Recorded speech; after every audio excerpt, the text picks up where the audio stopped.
今天和大家一起来看一下大货到手的魔丸必竞价的第一款模型啊，1:12的异星战域系列银色闪电特战部队的战术兵手办。首先模型到手的时候是有一个非常大的牛皮纸盒子，这个也当做一个运输箱了。去掉运输箱过后的话，就会这么一个用袋子装的这盒子，盒子非常方正，在右上角的话有一个银色的烫印。整体的话，盒子的消光和中间的亮面形成一个鲜明的对比，在设计上面还是花了一点功夫。正面的话有它的一个产品叙述，上面则是有模型的比例和它的系列名称，然后侧面的一些花纹样式，然后在背后的相关信息，甚至会带入一点个人的设定情节啊。盒子内容物总共是2版板件，1版主体，1版配件，然后这边有一张说明书，在说明书里面也对它的一些故事情节和人物设定进行了一些叙述，下面甚至还有英文啊。第一版板件啊，首先中间是一个主体，然后2个头雕，旁边的一个附带的小扣可以用来挂载武器，4对手型加一个橙色的面罩，一个武器包和感染后的手型啊，这个手型看起来有点像异形的感觉了。其实当时在预定它的时候，我看它是像什么呢？特别像那个战锤 40K， 大家有没有觉得？那个星际战士感觉绝不是为了这2把重图才能有的剑。然后其余的配置的话比较明晰，3个手雷，然后一个软管，加上旁边一个连接机枪的管，一个背包，一个食脑者的头部，加上这边一个战损的面雕，3个热武器，一个冷武器，然后武器的特效键，这边还是比较充足啊。然后我们看一下主体的一些细节，说一下这个模型到手的时候给我的第一感觉就是什么呢？它非常沉，很压手。然后比例这边的话，大家看一下，这是真骨雕。然后1:12的人偶是这样的，他们的比例就是很正的1:12，6寸人偶的比例。首先如果是迪迦的话，它的重量是50克，旁边的1:12人偶是59克，然后再来的这个战术兵啊125克，将近是他们的2倍重了，所以我说它的重量是非常压手的。然后开始放大微距，你们知道我要干什么了啊？对，考察漆面。没有一个模型会逃过我对漆面的考察。人这一块模型的话，它身上有很多的像这样干扫的一个做旧，然后还有一定的自洗。整体下来的话，它的材质是偏向于软的，并不是 ABS 或者 PVC， 摸起来还是比较舒服的。然后在身上金属色，包括这个面罩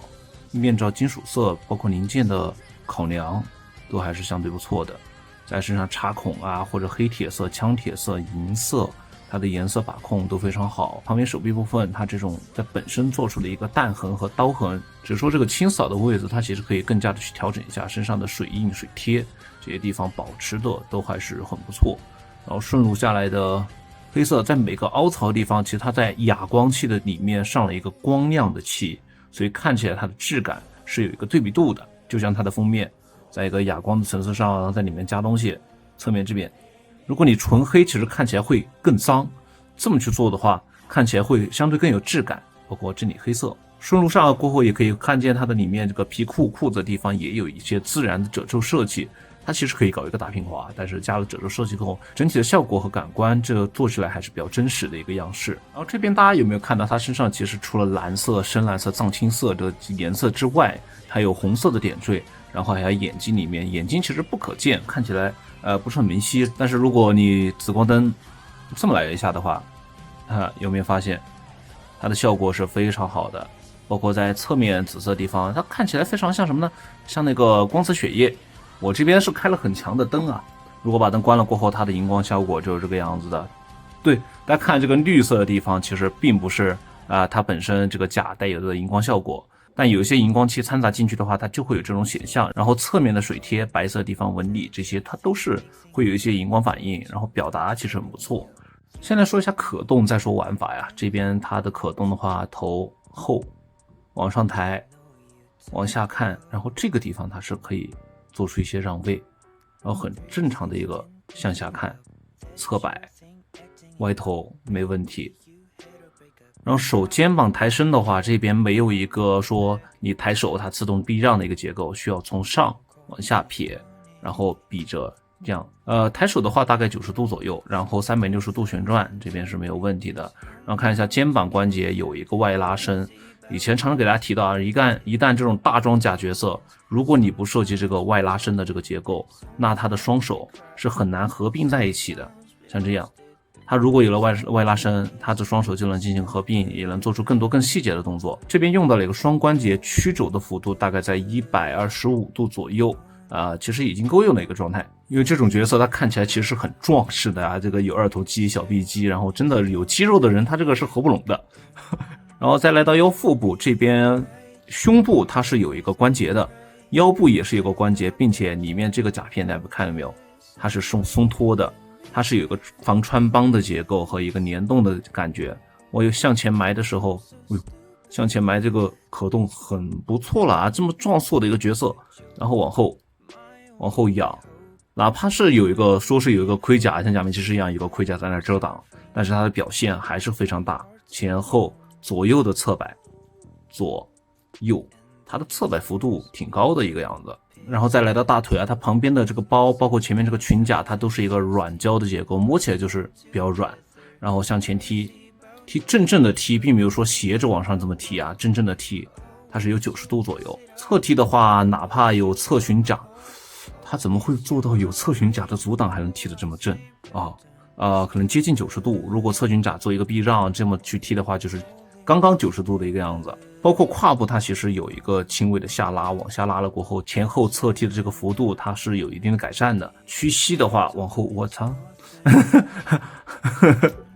往后屈膝的这个角度它是非常大的。然后这边侧过来看，几乎就是一个180度打平的感觉，那我就说170度吧。它这个表现很不错，并且往后膝的话，如果非要挑个刺儿啊，这个膝盖甲它本身应该在这个位置，但是它是把它和小腿甲给缝合在一起了。但是你在动的时候，这个地方大家发现没？它的甲是有一个可动的，这个表现的还是很不错。然后从侧面看一下，脚的接地性，侧左右需要用关节的一点力度然后去操作。然后前是很深的，后它这个挺大的一个幅度啊，我没想到这个甲这种厚重的感觉，其实给我的感觉第一印象经验之谈啊，它的可动应该不是很好，但测试下来其实它的可动我是很满意的啊。然后再来说一下面雕啊，其实它这一次的面雕除了这种平静脸以外，还给出了3个，一个是战损脸，然后一个是呐喊脸，还有一个是感染脸。同时这些面雕其实都是有一个荧光效果的，而且在感染脸这边它的荧光效果会更加突出，因为它旁边有个红色血液，这边表现其实更良好一些。接着我要提的就是这一次对于面雕的一个安装方式啊，它不是让你说去像正常的一样去拔头盔、拔面罩，然后去替换面雕，而是整个直接拔下来，然后你挑一个合适的放在这儿 ，OK， 装上了，就很简单的一个感觉。而且它面雕的这个涂装，大家会发现很不错，在表情方面的掌控，面部的阴影、法令纹和旁边脸颊，这些都是表现得很好的，包括这一个。一贴上去了，但是这个你要贴的话，可能需要调整一下这个前面的这个护甲、脖子护甲，调整一下，然后再装上去。然后仔细来看一下这个面雕，它头上这个小尖尖还挺好拿的。首先中间平静脸是默认脸，左边那个战损脸身上是有很多伤痕，包括还有一点自洗或边上的一些做旧，然后牙齿咬得很紧，你看一下这个门牙，它这个门牙咬得很紧，并且它的细节很丰厚。在人在狰狞的时候，这种鼻子会变得大一些，然后边上这个脸部的皮肤褶皱也会有出来。然后这边呐喊脸和那边说的一样啊，整个面部都是往中间挤压的，包括下巴，然后连着上颚、嘴唇，包括嘴巴里面，它的一个细节都是尽数表达完整的。牙齿的这个开模细节，我的个天，太细了。然后这个变异脸的话，我不知道放这么大会不会被审核给逼掉啊？整个的一个骷髅都已经表现出来，食脑者它旁边的一个植入，包括嘴巴里面露出的一个触须，旁边的眼睛，面罩已经被打碎了，整个面罩都是一个战损的状态，而且它是一个从内往外包的一个倾向，它不会让你感到穿帮，其实也不用去替换后脑勺，它整体看起来非常自然的一个过渡。同时大家有没有发现，在它的耳朵旁边这儿有点像那种高达出气口的地方，其实它这是一个插孔。你如果不提的话，其实看起来挺自然的，对吧？这边它有个插孔，黄色的一个面罩，只需要这边两边对准，然后往里面插入。OK， 现在它就是一个有头罩一样的盔甲视频形态，它属于一个半透的状态，在侧面有一个平整面，然后通过一个圆弧过渡到边面，它是一个往下加紧的状态，看起来效果不错，并且这个呼吸面罩也是有存在的。就是如果想把脸给露出来，或者想把脸给遮住，都是可以用的这个面罩。然后说一下配件，模型除了它本体这两个握拳手以外，装饰性的放松手和张开手这边是有2对，然后是一个持枪手和持剑手，其实持枪手的话因为要扣着扳机，然后持剑手这边除了持剑以外，你其实可以拿来作为它长武器前面握把手的位置，两边手是可以进行组合的。然后为了搭配刚才感染者状态的这个头雕啊，其实面对它的一个手型，它也是准备了这么的一对替换手。然后来看一下这个涂装，边上如果说核膜线的位置其实不太找得到，你不清晰啊，直接给处理的很干净的。然后中间黑色的喜字，然后外面的一层半光的效果，还是有点光油。然后在正面它从一个紫色到这种血肉管的一个过渡。这个配色在哪里有做过？之前我让一个大佬帮我喷涂了一个异形，就我发现他们两个所用到的技法非常相似，只是我的这个的话，它本来喷的是紫色，然后我让它不要这么紫，然后它就给操作了一下，操作的比较浅一些。然后从这个手型上看的话，它的这个紫色表现更加活跃，有点毒液或者是那种丧尸的感觉了。然后模型这边是给到了一个旁边的小卡扣和一个小武装包。既然提到这个东西，这边也要提一下这个小钩子，在它侧面也是有个卡扣，这个是用来装剑的，然后这一个卡扣的话是用来装枪的，它的手枪可以在这个位置进行加持。然后看到前面有一个小桩，然后在这个包前面有个小卡扣，这个卡扣是拿干嘛的？在它这种包这种黑色的位置中间是中空的，它这个卡扣是可以卡进去的。那在侧面包括这些位置它都是中空的，你像这种直接往下抠它就可以装下去。然后在前面的位置也是往下一卡它就可以直接卡进去，并且它的牢固度是非常好的。你看这个动的时候是跟着这个裙甲一起动的，它不是单独的去动。然后刚刚有说到这个位置它旁边有个小桩，对吧？不光如此，这儿也是，这儿也是，它后面这几个东西它都是，你是可以直接把它给拆下来，然后想办法进行替换玩法。像这个也是，你可以把它的这个把手换成枪，然后把枪背到后面，它的这个效果就很好，它给你的很多的可玩性。包括什么呢？它身上带着这个手雷，大家看旁边有个撇着的，可以往下进行拔插。你包括把这个包给取出来，把这个手雷这样是插得进去的一个状态，只是说插这儿有点奇怪了啊，裤裆上藏雷。这个手雷它是给到了一个3个，然后这边看一下细节，整体的话是一个哑光黑的一个涂装，上面有银色，包括在保险的位置旁边的保险钩，然后中间的银色，然后中间一个小点，它这些都是有涂装出来的，做得非常细啊。这个是有3个啊，可以替换玩法。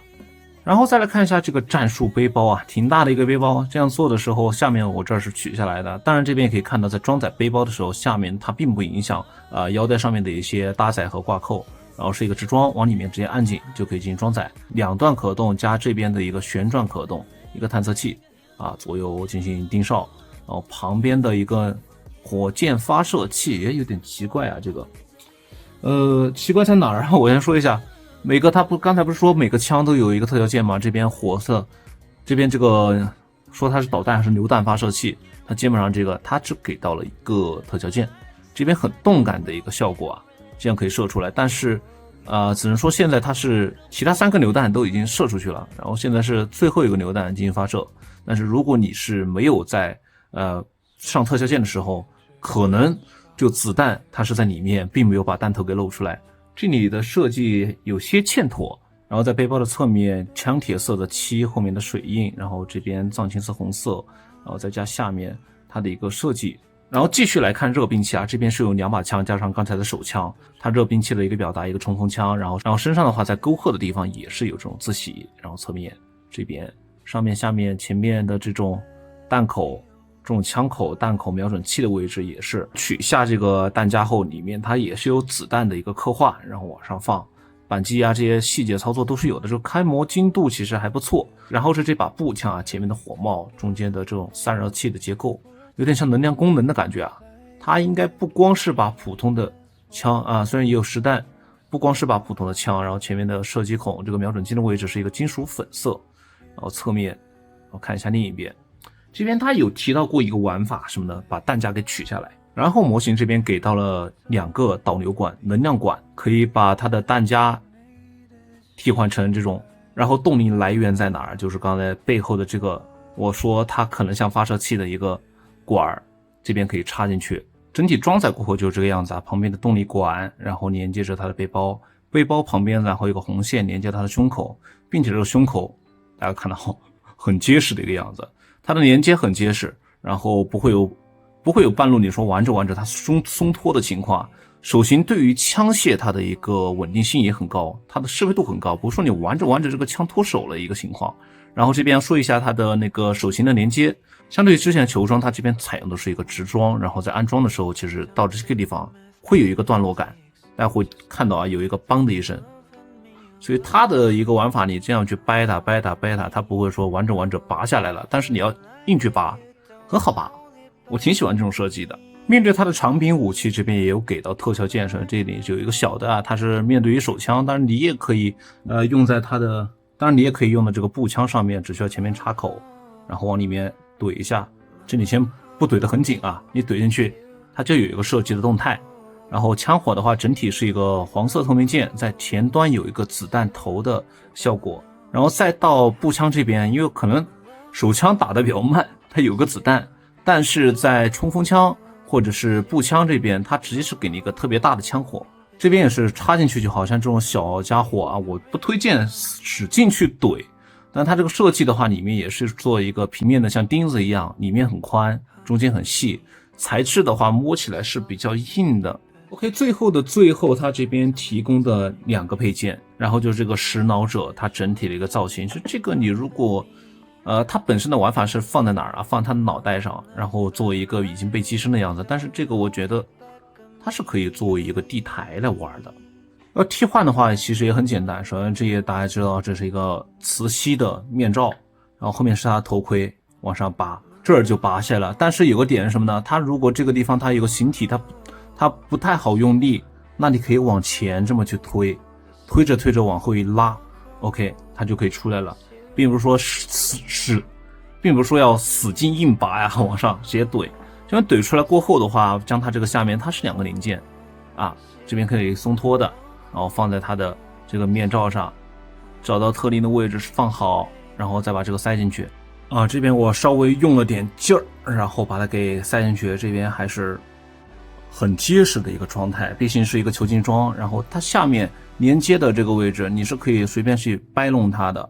调整一个自己喜欢的姿态，然后里面这个它里面我摸一下啊，在这个内部它是有镶嵌一个铁丝，但是出于这个外观的原因，所以它的柔韧性不是特别高。OK， 晕血的各位可以先退一下啊，先看一下细节像什么我不说，但是做得很好，它的涂装间隔在血肉它的这种层叠上做出了高光和阴影，并且里面的涂装采用一个光油，所以看起来非常有那种生动的一个内部口腔内部的感觉。然后边上爪子，这个爪子可以再锋利一些，边上有点点小横毛线，然后问题不大。然后这边延伸下来的地方，它的涂装和它的手臂，刚刚有提到这个手臂的涂装，这风格是类似的。然后将这个替换手给搭配上的话，看起来的感觉就很不错了。不知道你会不会喜欢这个造型，但是在我这边的话，我觉得宁愿把它当成一个对手来看，然后再当队友吧，当队友，然后用上这个头雕，我觉得是非常棒的感觉。我真的是太喜欢这个头雕了。说一下这个食脑者，它身上是在粉色的地方有一定的荧光效果，然后在手臂的位置，大家可以看手臂，我这样看的时候没有多少粉色，但是荧光打上去后，它的粉色会现出来。OK， 那这个就是这款模型所有的一个分享。当然这边也可以给大家提一些选购建议啊，如果你是特别喜欢那种科幻特战或者外星题材，或者像我一样有玩过战锤 40K 有了解这些东西，那豪华版你可以去进行首选买一下，因为它那个异形的配件和额外这个特效件还有多个替换头，其实可玩性很高的。喜欢这个题材的朋友也可以给自己在冰刃收藏一些不一样风格的款式。 OK， 那这个就是本期视频的全部内容了。如果有什么我在视频中没有叙述清楚的问题，大家都可以在弹幕和评论区提出来，我都会一一回复。希望每一个玩具都能成为礼物。我是后期喵，我们下期再见。